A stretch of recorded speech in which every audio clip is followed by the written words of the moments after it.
والصلاة والسلام على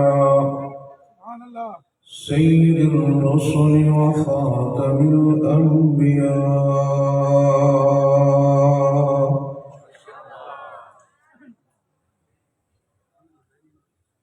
وعلى آله وأصحابه الأتقياء.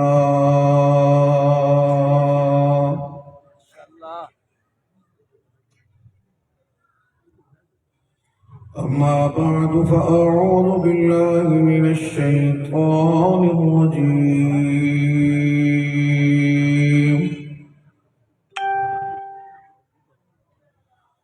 بسم الله الرحمن الرحيم.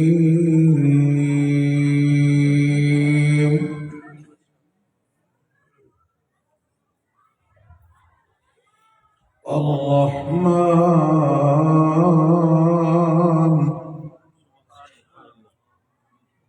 علم القرآن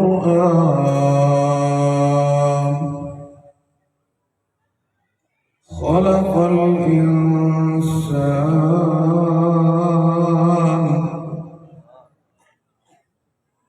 علمه البيان.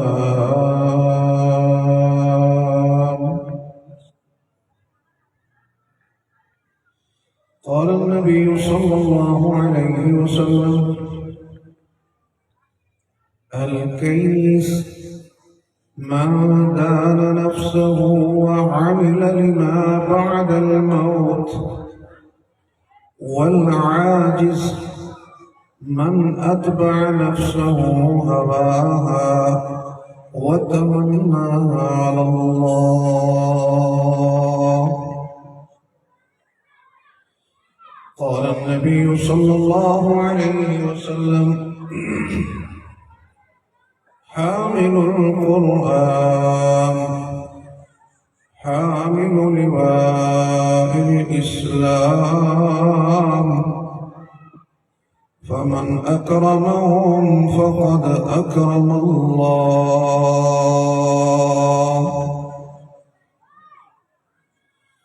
صدق الله العظيم وصدق رسوله النبي الكريم، ونحن على ذلك من الشاهدين والشاكرين، والحمد لله رب العالمين.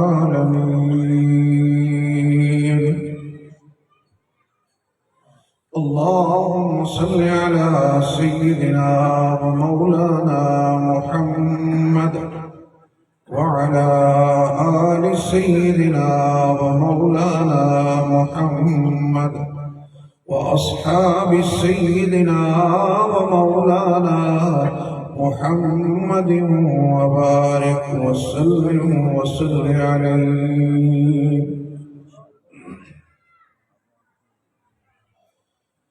کہاں وہ شعراء کی سخندانی میں ہے،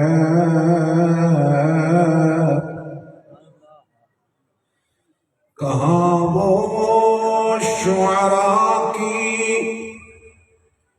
سخندانی میں ہے، جو مزہ جو کیفیت آیت قرآنی میں ہے۔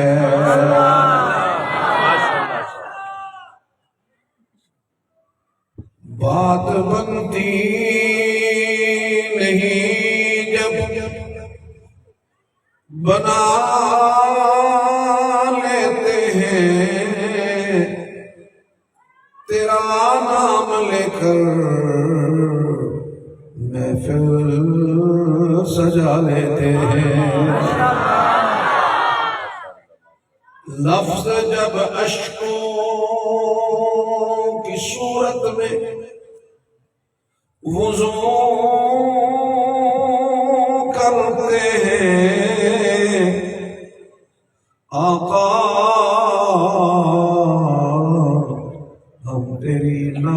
بنا لیتے ہیں۔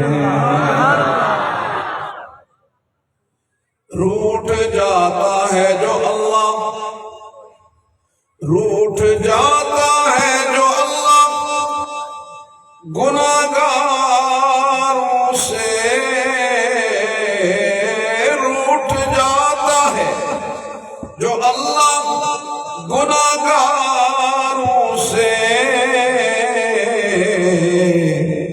درود پڑھتے ہیں اللہ کو منا لیتے ہیں۔ تو سارے اللہ کو منانے کے لیے نماز والا درود پڑھ لیں۔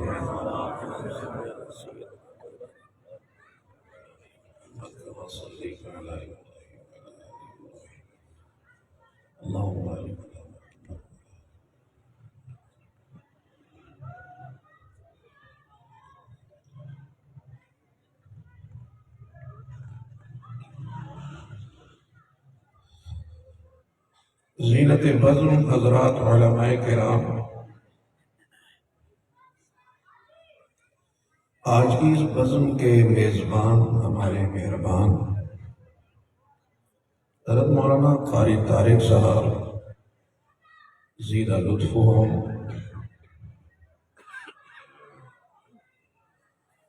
اور میرے بہت ہی قابل قدر قابل احترام بزرگوں، عزیز نوجوان بھائیوں، میری قابل قدر بہنوں بیٹیوں، السلام علیکم ورحمۃ اللہ وبرکاتہ۔ حضرت مفتی صاحب تشریف فرما ہیں، سلام دینا سنت ہے، جواب دینا واجب ہے، اگرچہ چند لوگ جواب دیں، جواب ہو ہی جاتا ہے، لیکن میں اتنی مجمع کی دعاؤں کے ساتھ جب بات کروں گا تو میری مزدوری پوری ہو جائے گی، تو اس لیے یہ سلامتی کے تحفے آپ کو بھی اور آپ کی طرف سے اس عاجز کو بھی ملے۔ السلام علیکم ورحمۃ اللہ وبرکاتہ۔ جزاکم اللہ خیر۔ جلسہ بعض دفعہ طویل ہو جاتا ہے اور سامعین کی سننے کی قوت جواب دے جاتی ہے۔ ایک وقت ہوتا تھا کہ جلسے عشاء کے بعد شروع ہوتے تھے اور فجر تک چلتے تھے، فجر کی اذانیں ہوتی تھی تو بیان پورے ہوتے تھے۔ آج وہ زمانہ آ گیا کہ عشاء کی تھوڑی سی تاخیر ہو جائے تو یوں تو پوری رات میرا نوجوان عزیز موبائل کے سامنے ٹک ٹکی باندھ کے دیکھتا ہے، لیکن جلسے میں فوراً اونگنا شروع ہو جاتا ہے۔ کسی نے پوچھا حضرت یہ کیا وجہ ہے کہ جلسے میں نیند آتی ہے، سینما میں جائیں، موسیقی کے کسی پروگرام میں جائیں، وہاں نیند نہیں آتی؟ تو اس کا جواب انہوں نے اور انداز میں دیا، کہا بیٹا بات یہ ہے کہ نیند ہمیشہ سکون میں آیا کرتی ہے، کانٹوں پہ بھلا کسی کو نیند آیا کرتی ہے؟ تم کانٹوں کا انتخاب کر کے تو تم سونا چاہتے ہو، ایسا نہیں ہے۔ لیکن یہاں پر بھی اس سکون سے زیادہ فائدہ اٹھاتے ہیں۔ ایک جلسے میں ہمارے ایک دوست فرمانے لگے کہ ہم چلے گئے اور مہمان خصوصی کو کوئی رات 1 بجے وقت ملا۔ ہم قاری صاحب کے شکر گزار ہیں کہ انہوں نے جلسہ لمبا نہیں کیا، ورنہ یہ صورتحال بھی دیکھنے میں آتی ہے۔ تو کہا جب وہ خطیب صاحب مہمان خصوصی تشریف لائے، مجمع سو رہا تھا اور جس طرح حضرت قاری صاحب فرما رہے تھے اچیا ہو سبحان اللہ فلاں فلاں، کوئی اثر نہیں۔ تو وہ جو خطیب تھے، مبلغ تھے، انہوں نے کہا سنو میں بہت دور سے آیا ہوں، میں نے بات ضروری کرنی ہے آپ سے۔ تو ایک بزرگ تھوڑی تھوڑی آنکھ کھول کے بولے، کہنے لگے حضرت لگے رہے ہو، سنو تلو تو پورا اعتماد ہے، جو کچھ فرما سو درست فرما۔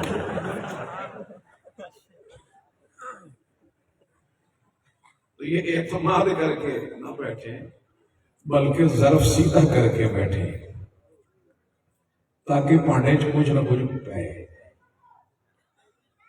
اللہ وحدہ لا شریک خیر کی بات کرنے کی اور خیر پھیلانے کی توفیق عطا فرمائے۔ سب سے پہلے تو میں اپنے عزیز بچوں کو جنہوں نے اپنے معصوم سینوں میں اللہ کی کتاب کو محفوظ کیا ہے، میں اپنی طرف سے اور آپ سب کے نمائندگی کرتے ہوئے آپ سب کی طرف سے انہیں دل کی گہرائیوں سے مبارکباد پیش کرتا ہوں۔ اس ادارے کو بھی، ان کے اساتذہ کو بھی، ان کے والدین کو بھی اللہ رب العزت ان بچوں کو اپنے والدین کے لیے، ادارے کے لیے، قوم کے لیے، ملک و ملت کے لیے خیر و برکت کا ذریعہ بنائے۔ میرے بہت ہی قابل احترام دوستو، یہ جو بچہ حافظ قرآن بنتا ہے یہ اس لیے نہیں بنتا کہ یہ کسی بڑے وڈیرے کا بیٹا ہے، کسی شیخ الحدیث کا بیٹا ہے، کسی بہت بڑے قاری کا بیٹا ہے، کسی بڑے تاجر کا بیٹا ہے۔ نہیں، بیٹا حافظ قرآن تب بنتا ہے جب رب کو والدین کی کوئی ادا پسند آ جاتی ہے تو میرا رب دنیا میں اس کا جواب اولاد کے حافظ، عالم اور دیندار ہونے کی صورت میں عطا فرما دیتے ہیں۔ تو جس کو حافظ، قاری، عالم، صالح اولاد ملے تو وہ اللہ کا شکر ادا کرے کہ اللہ رب العزت نے اس کے والدین کی کسی ادا کو اپنی بارگاہ میں قبول فرما دیا ہے۔ میرے قابل احترام دوستو، آج کریا کریا، بستی بستی، نگر نگر یہ مناہل صافیہ جاری ہیں۔ آج قرآ کی ایک فوج پاکستان کے ہر کونے میں تیار ہو رہی ہے، اور میں پورے وثوق کے ساتھ کہہ رہا ہوں کہ آج ایک طرف تو ہمارے حکمرانوں کے علل تللوں کی وجہ سے، ہمارے حکمرانوں کی نالائکی کی وجہ سے، ہمارے حکمرانوں کے بددیانتی اور کرپشن کی وجہ سے ملک آج 140ویں نمبر پہ کھڑا ہے۔ کرپشن اور بددیانتی میں ہم 140ویں نمبر پہ کھڑے ہیں، اور پھر ہم ایجوکیشن سسٹم کو دیکھتے ہیں تو تعلیمی میدان میں ہم 126ویں نمبر پہ کھڑے ہیں۔ کھربوں روپے کا بجٹ لگانے کے باوجود بھی آپ تعلیمی میدان میں 126ویں نمبر پر کھڑے ہیں۔ آپ حکمرانوں کے علل تللوں کو برداشت کرتے کرتے ملک یہاں پہ پہنچا ہے کہ کرپشن میں 140ویں نمبر پہ کھڑے ہیں، لیکن میں اللہ کا شکر بجا لاتا ہوں، اس کا کرم ہے، اس کا فضل ہے کہ پاکستان قرآن کی خدمت میں، حدیث کی خدمت میں پوری دنیا میں پہلے نمبر پر ہے۔ الحمدللہ۔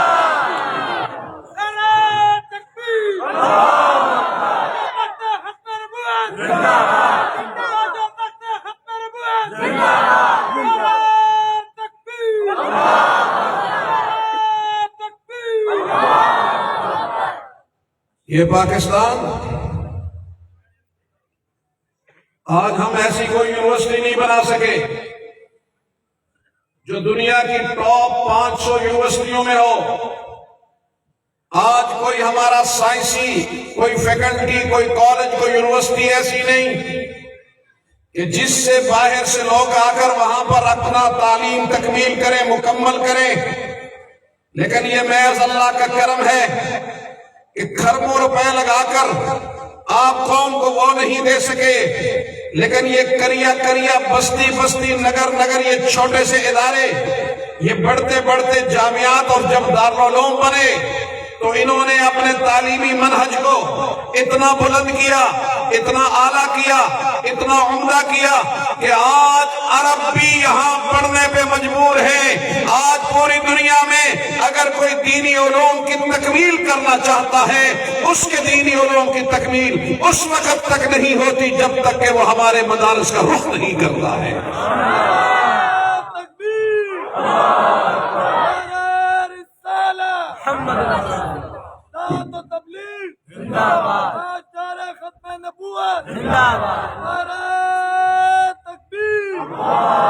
میرے قابل قدر، قابل احترام بزرگوں، آج مدارس نشانے پر ہے، کیوں؟ جرم کیا ہے؟ کیا جرم ہے اس کا؟ ایک ورلڈ کپ لے کر آیا اور وہ گیند کا ورلڈ کپ، اور وہ ورلڈ کپ لے کے آیا، آج تک پوری قوم پر مسلط، اس ورلڈ کپ کا شکریہ اور اس کا قرض ادا نہیں ہو رہا۔ لیکن یہ مدارس اسلامیہ ہیں جنہوں نے پاکستان کو قرآن کریم کی خدمت کا ورلڈ کپ عطا کیا ہے۔ میرے بہت ہی قابل قدر، قابل احترام دوستو، آج یہ مدرسہ نشانے پہ کیوں ہے؟ اس لیے کہ آج عالمی کفر سمجھ رہا ہے کہ جب تک مدرسہ موجود ہے تو پاکستان میں قرآن موجود ہے، حدیث موجود ہے۔ جب تک قرآن و حدیث موجود ہے تو اس امت کا تعلق اس سے کٹ نہیں سکتا۔ جب اس امت کا تعلق قرآن سے جڑا ہوا ہے تو پھر یاد رکھنا، جب تک یہ امت قرآن سے جڑی رہے گی میرا رب اس امت کو کبھی نہیں مٹائے گا۔ لہذا جو امت کو مٹانے کا منصوبہ بنا رہے ہیں وہ مدرسے کو ختم کرنے کی بات کر رہے ہیں، لیکن میں ایک ذمہ دار حیثیت سے ذمہ دار سٹیج پر بیٹھ کر کہہ رہا ہوں کہ یاد رکھنا، جب تک پاکستان میں وفاق المدارس العربیہ پاکستان موجود ہے، اس کی قیادت اور سیادت موجود ہے، اس کی پشت پر قائد ملت اسلامیہ مولانا فضل الرحمان موجود ہے، اس وقت تک مدارس کی طرف کوئی میلی آنکھ سے بھی نہیں قائد جمعیت حضرت مولانا فضل الرحمان، وفاق المدارس العربیہ پاکستان۔ میرے بہت ہی قابل قدر، قابل احترام دوستو، یہ آج نعمت جب ہوتی ہے تو قدر نہیں ہوتی، نعمت جب ہوتی ہے قدر نہیں ہوتی۔ میں آیا تو قاری صاحب تلاوت فرما رہے تھے، عجم میں رہنے والا شخص عربیوں سے بہترین قرآن پڑھ رہا ہے، سبحان اللہ۔ کیا یہ میرے اللہ کا خاص فضل نہیں ہے؟ یہ ماں کی پیٹ سے قاری بن کر نکلا، یہ انہی مدرسوں نے، انہی اساتذہ نے ان ہیرو کو تراشا ہے، اور آج ان کی چمک دمک پوری دنیا میں نظر آ رہی ہے۔ یہ چھوٹے چھوٹے بچے یہ مستقبل کے بڑے قاری اور عالم ہیں، یہ اللہ کا کرم ہے، اللہ کا فضل ہے۔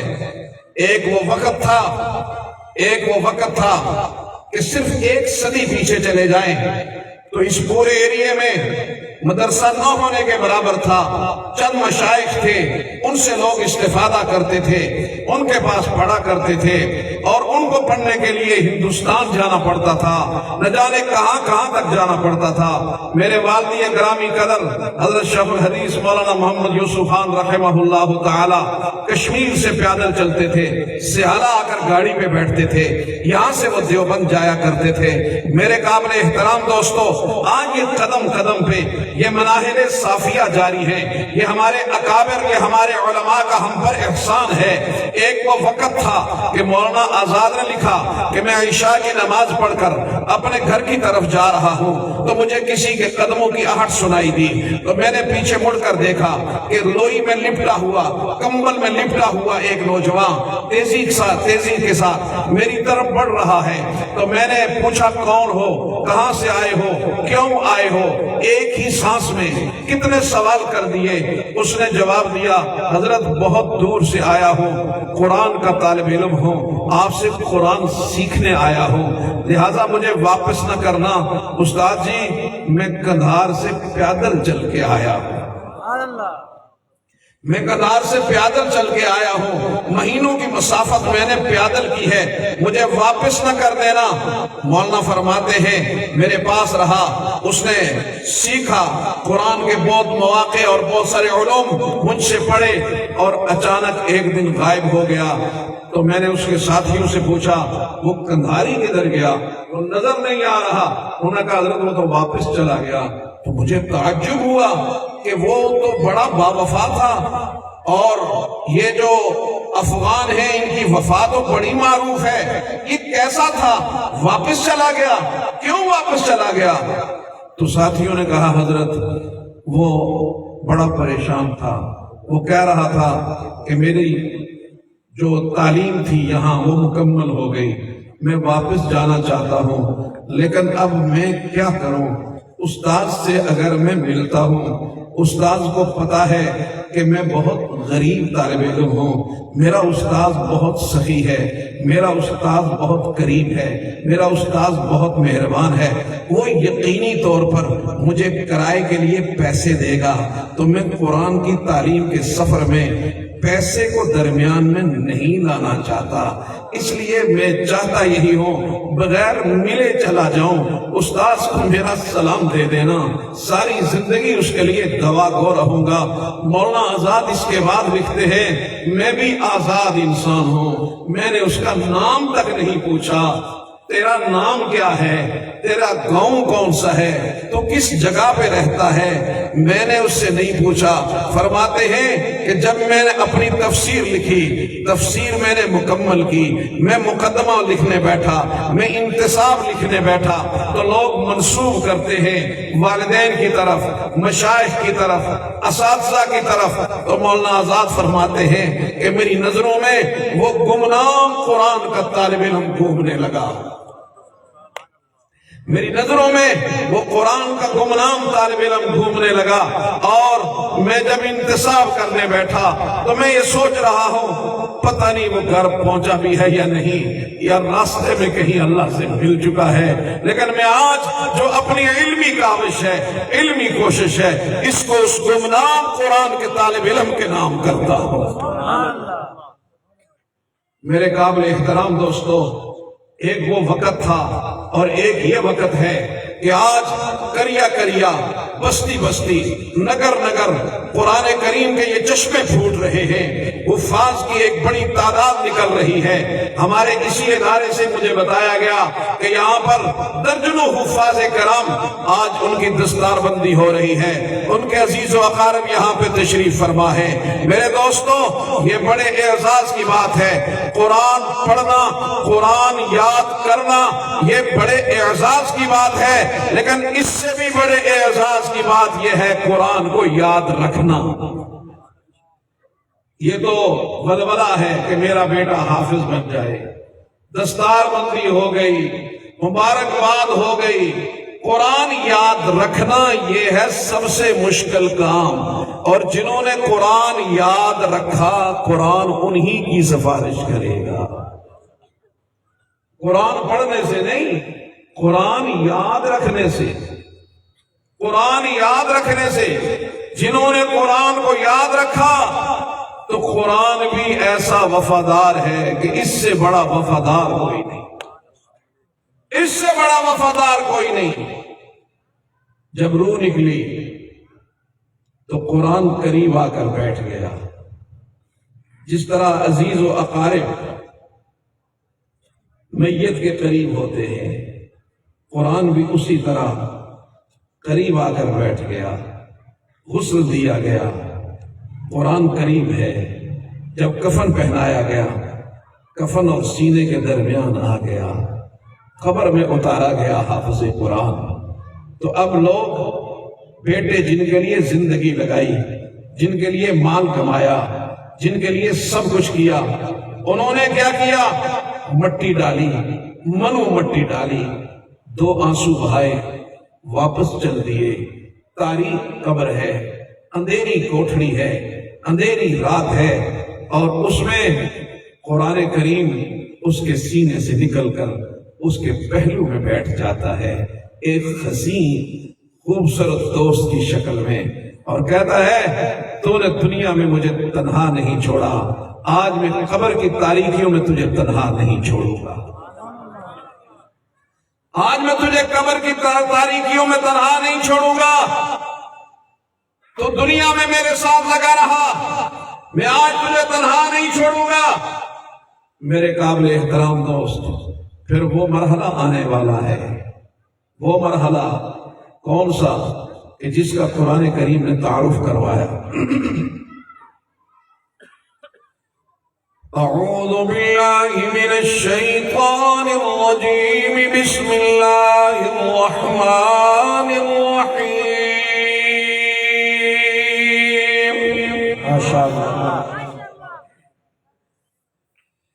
اذا وقعت الواقعہ ليس لوقعتها كاذبة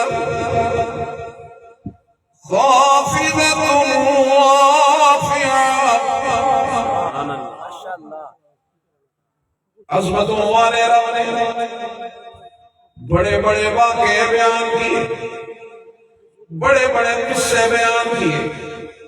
نوح کا بڑا قصہ تھا، ساری انسانیت مٹ گئی، چند لوگ بچے، لیکن اسے بھی عظیم کے نام سے نہیں پکارا۔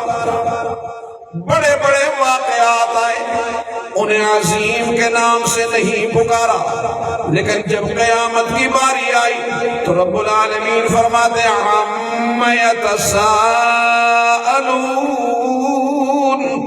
عَنِ النَّبَإِ الْعَظِيمِ۔ سبحان اللہ، وہ ایک بڑی خبر ہے۔ کیا؟ اذا وقعت الواقعہ لیس لوقعتها کاذبہ خافضۃ رافعہ۔ جب وہ واقع ہونے والی واقع ہو کے رہے گی، اور یاد رکھنا اس کے واقع ہونے میں کوئی جھوٹ نہیں۔ صبح سورج طلوع ہوگا، پتہ نہیں ہوگا یا نہیں ہوگا، لیکن قیامت قائم ہوگی، اس لیے کہ میرے رب نے فرما دیا۔ ہوگا کیا؟ خافضۃ رافعہ۔ وہ ایسا نہیں، دنیا میں بڑے بڑے فن خوان، دنیا میں بڑے بڑے صدور، دنیا میں بڑے بڑے بلینر، دنیا میں بڑے بڑے ملینر، خافضہ ان کو پست کرنے والی، ذلیل و رسوا کر دینے والی، چیونٹیوں کی طرح نظر آنے والے بڑے بڑے متکبر، رافعہ۔ اور دنیا میں جن کو لوگ بہت چھوٹا سمجھتے تھے، لیکن میرا رب انہیں وہ بلندیاں عطا کرے گا، وہ شان اور مقام عطا کرے گا کہ ان کی عظمتوں کو دیکھ کر سروں سے دستار گر جائے گی۔ سبحان اللہ۔ ادھر محشر بپا ہے، ننگے سر ہے، ننگے بدن ہے، ننگے پاؤں ہیں، چاروں طرف ملائکہ نے گھیرا ڈال رکھا ہے۔ میرا رب فرماتا ہے یوم تبدل الارض غیر الارض والسماوات وبرزوا للہ الواحد القہار وترى المجرمین یومئذ مقرنین بالاسفاد سرابیلهم من قطران وتغشى وجوههم النار ليجزي الله كل نفس ما كسبت إن الله سريع الحساب۔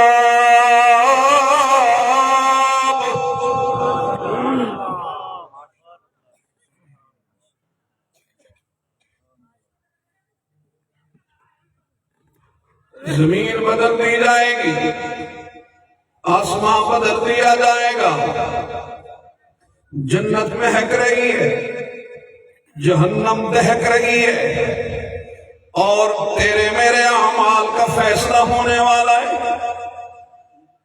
ایسے میں قرآن بتاتا ہے یوم یقوم الروح، یوم یقوم الروح۔ جو آدمی کسی بادشاہ سے زیادہ باتیں کرتا ہے تھوڑا بے تکلف ہو جاتا ہے، لیکن اس دن میرے رب کا جلال اتنا ہوگا کہ جبریل امین جیسا سید الملائکہ بھی آج چپ چاپ لائن باندھے ہاتھ باندھے کھڑا ہوگا۔ یوم یقوم الروح والملائکہ صفا لا یتکلمون۔ میں اور آپ نے کیا بات، ملائکہ نہیں بول سکیں گے، جبریل نہیں بول سکیں گے، سارے انبیاء نفسی نفسی کے عالم میں ہوں گے۔ ایسے میں قرآن اللہ کے عرش کے سامنے کھڑا ہو جائے گا۔ قرآن کریم کہے گا رب العالمین انبیاء بات کریں گے تیری اجازت کے محتاج، علماء بات کریں گے تیری اجازت کے محتاج، صلحاء بات کریں گے تیری اجازت کے محتاج، اولیاء بات کریں گے تیری اجازت کے محتاج، اس لیے کہ وہ تیری مخلوق ہیں۔ ربا میں تو تیری مخلوق نہیں، ربا میں تیری مخلوق نہیں، میں تو تیرا کلام ہوں، میں تو تیری صفت ہوں۔ سبحان اللہ۔ ربا میں تیرا کلام ہوں، میں تو تیری صفت ہوں۔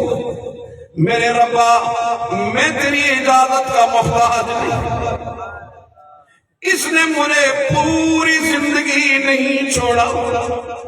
لوگوں نے نہ جانے کیا کیا آوازیں کسی، لیکن یہ سحری کے وقت بیٹھتا تھا، شام ہو جاتی تھی، اس کی نگاہیں میرے قرآن کی، میری آیتوں کی، میرے سطور کو چوما کرتی تھی۔ میرے ربا کیسے حالات آئے، دنیا نے اسے قوت مالا یا موت بھی نہیں دیا، لیکن یہ میرے ساتھ لگا رہا، اس نے میرے ساتھ نبھائی۔ رب العالمین آج اسے عزت عطا فرما، آج اسے عزت عطا فرما۔ رب العالمین فرمائیں گے جنت کا حلہ پہنا دو۔ ہاں ربا جنت کا حلہ عزت ہے، لیکن اس کے والدین کی بھی تو بڑی محنت ہے۔ جب یہ مدرسے میں آیا تھا لوگوں نے کہا ملک صاحب، لوگوں نے کہا راجہ صاحب آپ کا بیٹا تو بڑا اچھا پڑھتا تھا، مسجد میں کدھر ڈال دیا؟ لیکن اس کے والدین کی قربانی ہے۔ رب العالمین فرمائیں گے تاج پہنا دو، ایسا تاج کہ سورج کی شعاعیں اور سورج کی روشنی بھی مام نظر آئے۔ رب العالمین اور عزت عطا فرما۔ پروردگار عالم فرمائیں گے ہاں عزت عطا کرتا ہوں حافظ قرآن 10 جہنمی تیرے عزیز و اقارب، تیرے تعلق اور واسطے والے، جو اپنے گناہوں کی وجہ سے جن پہ جہنم واجب ہو چکی ہے، میرے حافظ تو انگلی کا اشارہ کرتا جا، میں ان کی جہنم کو جنت سے بدلتا جاؤں گا۔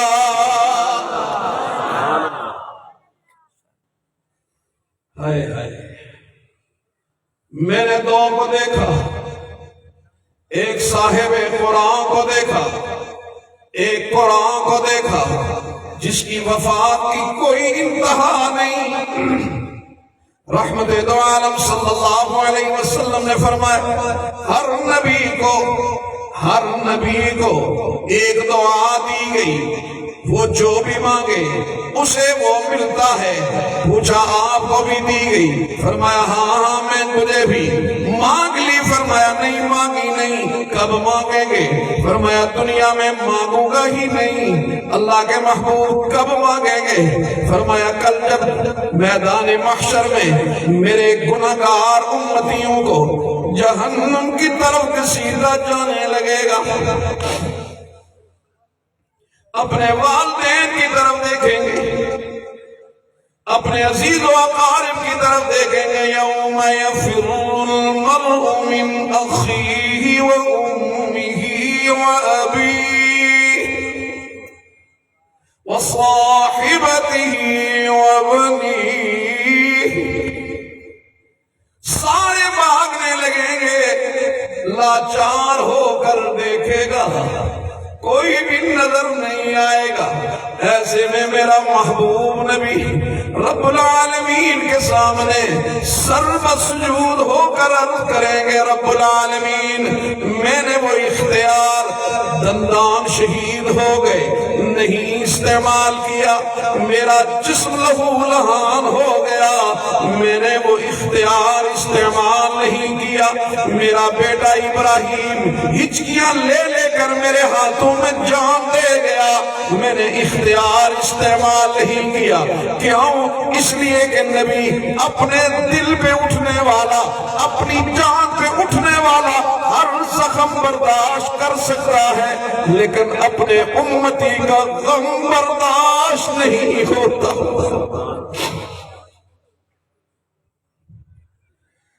ان کے دربار اقدس میں جب بھی کوئی غم زدہ آ گیا، تشنہ کام آ گیا،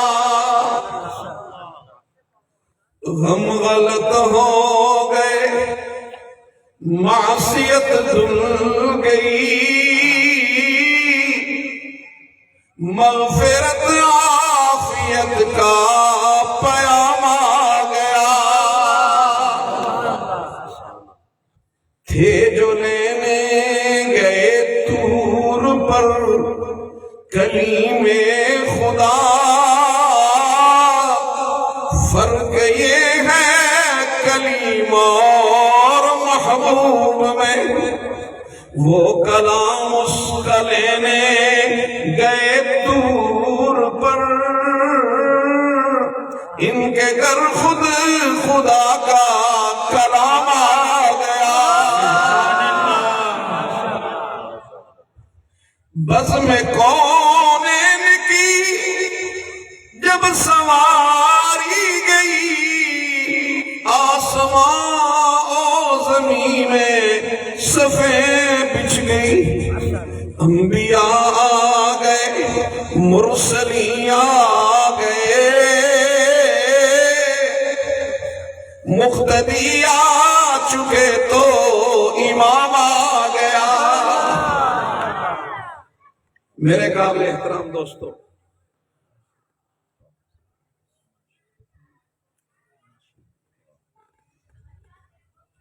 گزارش یہ کر رہا تھا کہ یہ جو قرآن کریم کے حفاظ بچے، یہ مدرسے، یہ ہمارے محسن ہیں، یہ ہمارے مہربان ہیں۔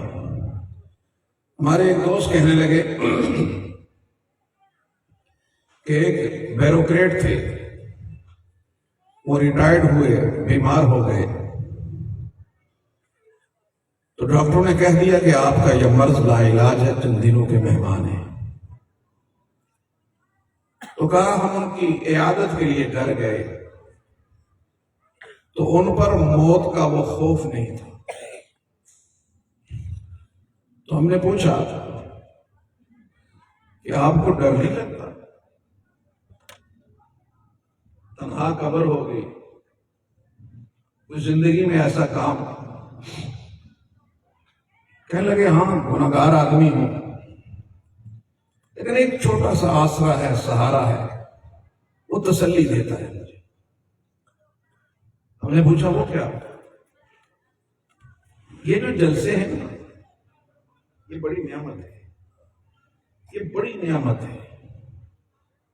یہ جو پروگرامات ہوتے ہیں یہ بڑی نعمت ہوتے ہیں. پتہ نہیں کتنے کتنے لوگوں کی زندگیاں تبدیل ہوتی رہتی ہیں. بات کرنے والا تو بات کر کے چلا جاتا ہے نا, پتہ نہیں کتنے لوگ اپنی زندگیوں کے فیصلے کر رہے ہیں.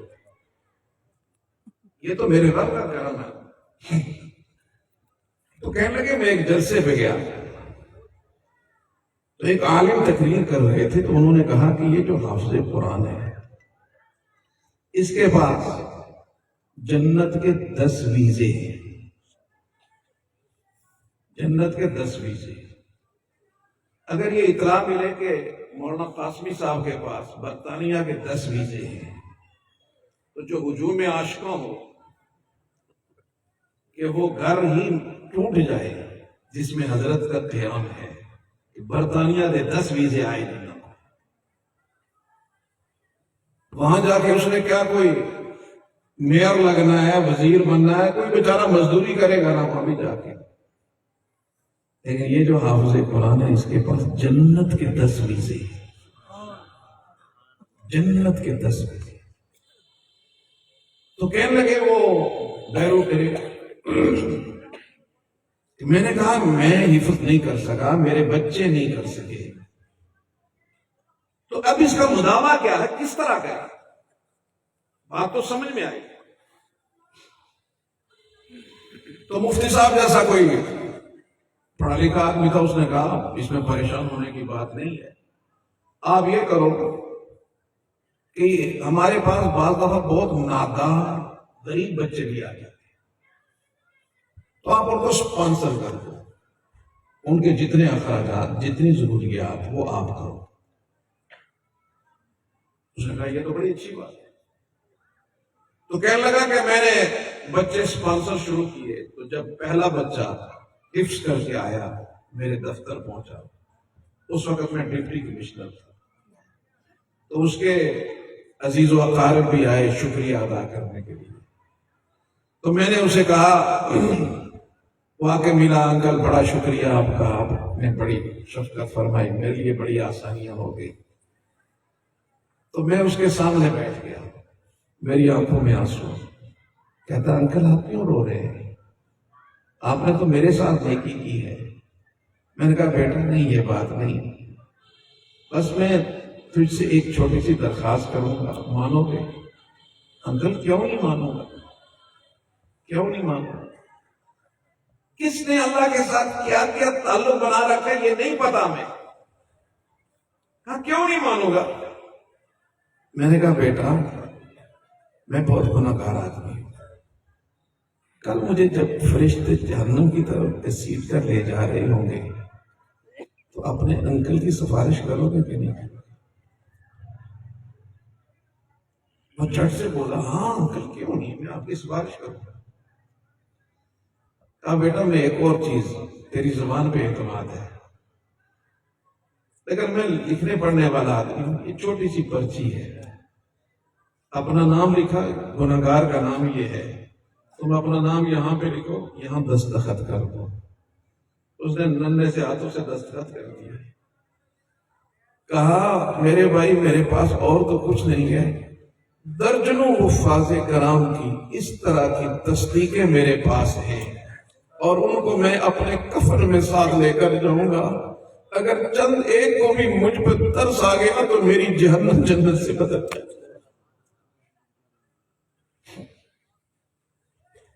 یہ مدرسے, یہ ہمارے محسن, اٹک والو آپ عالمی کفر کو اسی لیے کھٹک رہے ہو.